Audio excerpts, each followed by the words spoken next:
Racism exists. The question isn't who isn't a racist, it's who is and isn't doing something about racism. And this is not just an issue that started yesterday. It's not just an issue that we hear a president that can't condemn white supremacy. We have systemic racism that is eroding our nation from healthcare to the criminal justice system. And it's nice to go all the way back to slavery, but dear God, we have a criminal justice system that is so racially biased. We have more African Americans under criminal supervision today than all the slaves in 1850. We have to come at this issue attacking systemic racism, having the courage to call it out and having a plan to do something about it. One of Senator Cory Booker's moments on the debate stage last night, and Senator Booker of New Jersey joins us now. Welcome back to the show. Good to have you on. Jonathan Lemire has the first question for you. Jonathan? Senator, good to see you. One of the moments last night that has been most discussed today was Julian Castro challenging Vice President Biden about his forgetfulness with an answer. Now, it turned out Castro didn't have the facts right. But afterwards in the debate, you told CNN that, and I quote you, "I think that we're at a tough point right now because I think a lot of people are concerned about Joe Biden's ability to carry the ball across the end line without fumbling." So my question to you, sir, is do you believe the former vice president has the stamina and the ability, both physical and mental, to withstand the rigors of this campaign and be president? I don't know, and I think that's something voters are going to have to decide on for themselves. If I felt he was the best person for the job, I wouldn't be on the debate stage. I wouldn't be in this campaign. I believe that whoever our nominee is going to have to be someone not just to be able to get across the end line, but this is a moment in America where we really need a candidate who can just more than beat Donald Trump. And I know that's the number one thing voters want. But to me, beating Donald Trump is a floor. It's not the ceiling. We need someone who can energize and ignite this nation, unify this country, bring us together. And that's why I'm running. I'm running because I believe number one, can unify the Democratic Party, but even more than that, can hopefully unify this country back to a sense of common cause and common purpose. Senator, but let me press you on that. Obviously, you think you're the best candidate to be president. You have differences with Vice President Biden. I'm sure you do with Senator Warren and Senator Sanders and all the rest, too. But that's not what this quote says. Let me ask you again. Does the former vice president have the ability and the energy and the tenacity, mentally and physically, to be president of the United States? And again, I want to say that's really up for us, all of us as voters, to decide. I am in this race because I know I have the energy and ability to do it and to take on tough fights. As you know, as I said last night, there's an Oscar-nominated documentary about me taking on perhaps one of the toughest political machines in America and overcoming that. This is one of those moments where, as we've seen in the past, the people who are leading in the polls this far out have, and from our party since my entire lifetime, have never gone on to win the presidency. The people that do are more movement leaders, from Obama to Bill Clinton, people that energize a moment in America and help us, not in a partisan way, but help us in a national way overcome the lines that divide us and aspire to what ties us together as a people. That's my message in this campaign. That's the case I'm making and why I'm running so hard. So, Senator, congratulations on another good debate performance last night. I wanted to read a quote from last night that I thought was, I think a lot of people in the middle would think was actually positive coming from the debate stage. You talk about how Democrats have been missing it. You say there's a point we're really missing on stage right now, which is the fact that Donald Trump's America First policy is actually an America isolated, an America alone policy. And then you talk about trade and other strategic alliances. But Donald Trump has engaged in trade wars. He set up tariff taxes that working class Americans disproportionately pay.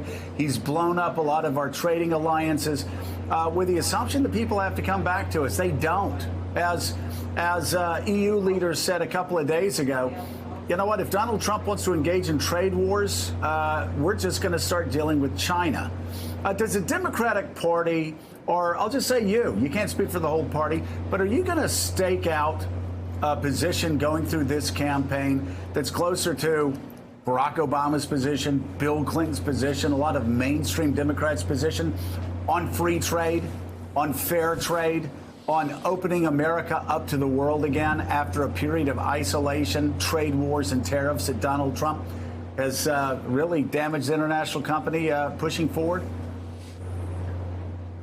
Yeah, look, I have been first of all, you know this, when you run for president, as much as I thought I knew this country, it's been what an enriching experience it has been. And one of the things that's affirming to my mission in this campaign is talking to people, basically Republicans and Democrats, people in rural areas and urban areas, to see how much commonality we have. And so when I meet people like Gary and Carolyn in Iowa, who are just salt-of-the-earth farmers who complain to me about how Donald Trump is really ruining so many farmers in this country, from farmers to factory workers to even people, consumers in my community, his policies are really disastrous.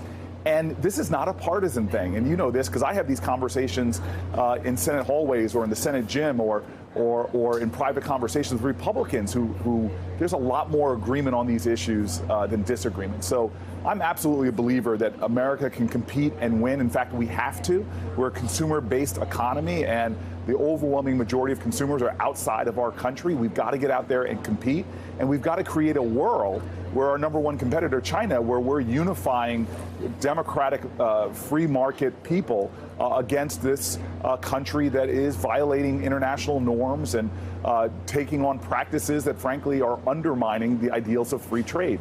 As long as we keep labor and the environment at the center of what we're doing and use our markets to leverage global change around these issues, I want to see us out there competing. And I know that this guy, I don't care what your party is, he is setting us back in so many ways when it comes to trade and our standing strong with other countries. So you're a supporter of free trade?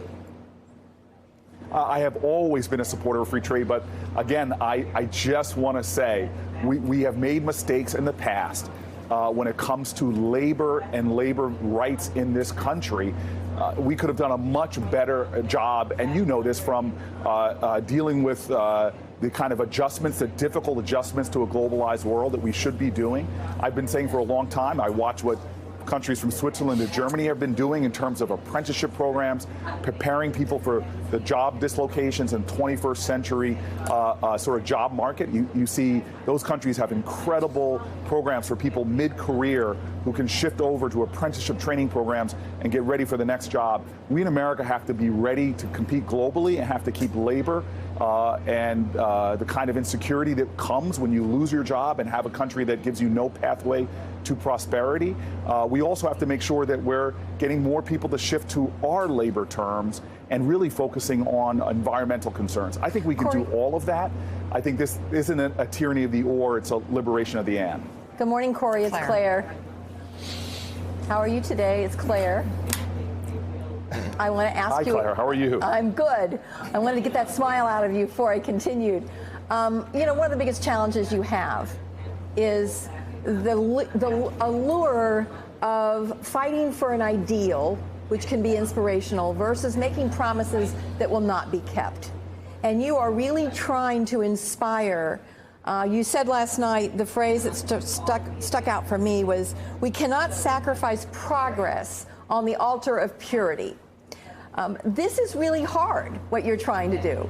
You are trying to inspire people around the idea of incremental progress as opposed to fighting for an ideal that you and I both know is not going to happen. Speak to how you can inspire without making a promise that you know is not realistic.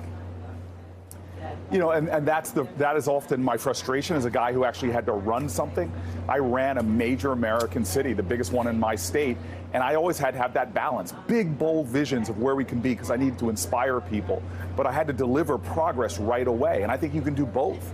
Look, I hear things on the debate stage sometimes that make me think, okay, where's the realism in that? Where's the pragmatism in that? And that's why I think I'm really good at this and will be a good chief executive because I will be fiercely fighting for that pragmatic a solution of bringing people together, unifying our party and this nation to get real things done. But I am a visionary, and I think that that's important to inspire folks. But you got to level with voters about how we actually get to that ideal, and that's the line I'm trying to walk in this election and try to keep us. Really, what inspired me about our country is that we had presidents that told us we could go to the moon, or great leaders that told us we can go to the mountaintop, but they still understood vulnerable communities that needed help right now, and we're focused on delivering those results. Senator Booker, this is Eddie Glaude. I wanted to ask a question about the way in which you responded to racism and gun control. Gun reform, right? You said that you were sorry that people had to wait to address this issue when it affected their communities. And you spoke to the particular violence in your community in Newark, where you live. And then you also added to that, you offered this kind of broad view that we can't just simply understand racism as just simply intentional prejudice, but we need to understand its relationship to environmental racism and the like. Talk a little bit about what you were trying to do on the stage last night in making that sort of move, to ask your fellow candidates to think more broadly and in a bigger way about the question of racism and these particular issues that we face in the country. Yeah, I think we have a problem when we're at our worst. It's an impotency of empathy. When we're at our best, it's a more courageous empathy. And we often don't see a problem until it happens to us. I've literally heard leaders on the Senate floor saying, oh, well, I'm now in favor of gay marriage because I have a gay child. You know, come on. When you have a nation where 30% of gay children admit to missing school because of fear, what is wrong with your empathy that you cannot let that issue motivate you before you have it affect you directly in your life? And so when it comes to issues of race and racism, this isn't about charity. It's not just about black folks. We are hurting as an overall society. Our economy is hurting. Our national well-being is hurting because we can't take that step of empathy and understand that, as King said, injustice anywhere is a threat to justice everywhere. And so it's hard for a guy that's lived now decades in the inner city and sees up close and personal environmental racism, the criminal justice system, and how literally I've seen lives and families destroyed for a marijuana charge. Literally, right now as we're having this conversation, there are kids, disproportionately black and brown kids, in jail for doing things that 2 of the last 3 presidents admitted to doing. These things are hurting our country, and what I'm going to be working in my entire career, no matter what title I hold, is to call our country to that more courageous empathy where we don't have to wait for something to visit upon our family or our neighborhood to understand that we are in this together, that we share one destiny, and we have to rise up to a revival of civic grace and empathy to really solve problems, but more importantly, to seize the opportunities that exist when we raise everyone up. Yeah. Senator Cory Booker, thank you very much. Great to have you on. And as we go to break, a snapshot from behind the scenes from one of our booking producers, Cory Booker and Kamala Harris, sharing a quick conversation just a few moments ago. The California Democrat is standing by, and she will join the discussion next on Morning Joe.